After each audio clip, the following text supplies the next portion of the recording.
ఇవాళ కాంగ్రెస్ వాళ్ళు నమ్ముకున్నదేమో పచ్చి అబద్ధాల ప్రచారాలను, హైదరాబాద్లో ఉండే కొంతమంది టీవీ ఛానళ్లను అడ్డం పెట్టుకొని, యూట్యూబ్ ఛానళ్లను అడ్డం పెట్టుకొని దిమాగ్ ఖరాబ్ చేసే ప్రయత్నమేమో వాళ్ళు చేస్తాను.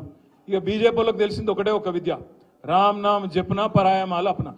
10 ఏళ్ళు ఏం బిక్కినరా అంటే అది చెప్పనికి ఏం లేదు. 10 ఏళ్ళు ఏం చేసిరా మోడీ గారు ఈ దేశానికంటే చెప్పేందుకు ఏం లేదు కిషన్ అన్నకు. అందుకే ఏం చెప్పాలి, జై శ్రీరామ్.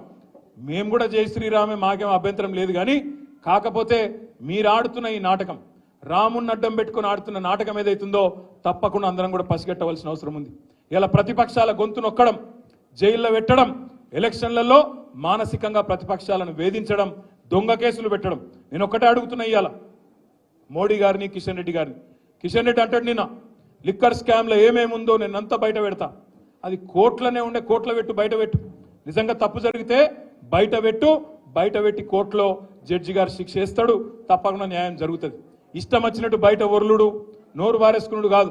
5 ఏళ్లు కేంద్ర మంత్రిగా సికింద్రాబాద్కి ఏం చెప్పినావో, ఏం చేసినావో ఇప్పటి వరకు చెప్పుమని చెప్పి నేను అడుగుతా ఉన్నా. చెప్పి ఓటు అడుగుమని చెప్పి నేను కోరుతా ఉన్నా. పద్మారావు గారు ఇప్పుడే ఒక మాట అన్నారు, నేను రాబోయే 5 ఏళ్ల పాటు సికింద్రాబాద్ ఎంపీగా మీకు ఎల్లవేళలా ఎమ్మెల్యేగా ఎట్లా అందుబాటులో ఉన్నానో అట్లనే ఉంటా, మీకోసం గొంతు విప్పుతా, మీకోసం పార్లమెంట్లో కొట్లాడతా, సికింద్రాబాద్ హక్కుల కోసం, సికింద్రాబాద్ ప్రజల కోసం తప్పకుండా మీ గొంతునై పార్లమెంట్లో వాదిస్తా అనే మాట పద్మారావు గారు చెప్తా ఉన్నారు. ఇలా పోటీ 3 నాయకులకు మధ్యన జరుగుతున్నది. ఒక ఫెయిల్ అయిన ఎంపీ కిషన్ రెడ్డి గారు ఎందుకు పనికిరాడనే ఒక ఆలోచన ప్రజలకు వచ్చి ఖచ్చితంగా ఓడగొట్టాలి కిషన్ రెడ్డిని అనే ఒక ఆలోచనకు సికింద్రాబాద్లో ఇప్పటికే ప్రజలు అంబర్పేటతో సహా అంతటా కూడా వచ్చినారు. అదేవిధంగా ఇంకొక దిక్కేమో ఏక్ మోకఫరస్ ఆద్మీ, ఏక్ మోకఫరస్ లీడర్ దానం నాగేందర్. ఎటు అధికారం ఉంటే అటు పోయి అక్కడ ఇయ్యాల, అక్కడ ఆ పార్టీలో పోయిండు నాగేందర్ గారు. రాజీనామా చేయకుండా, నైతిక విలువలు కూడా పాటించకుండా ఆ పార్టీలో పోయిండు.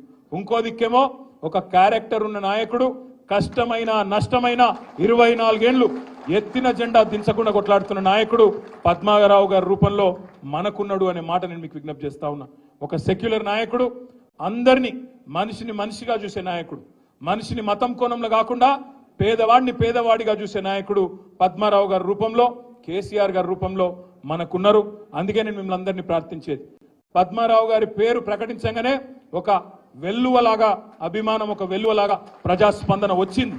बहुत एक जोश, एक जज्बा कि हम लोग जीतने वाले हैं, बिल्कुल जीतेंगे इस बार बोल के सिकंदराबाद में लश्कर में एक माहौल बन गया. बस इस माहौल को बरकरार रखना है, इसको और मजबूत करना है, इसको आगे ले जाके मरी पूरी तरह से पद्माराव साहब अच्छी तादाद से जीतने की हर कोशिश हम लोग करेंगे. भाइयों, मैं एक ही बात आपसे कह के मैं विदा लेता हूं और आपसे रुखसत लेता हूं.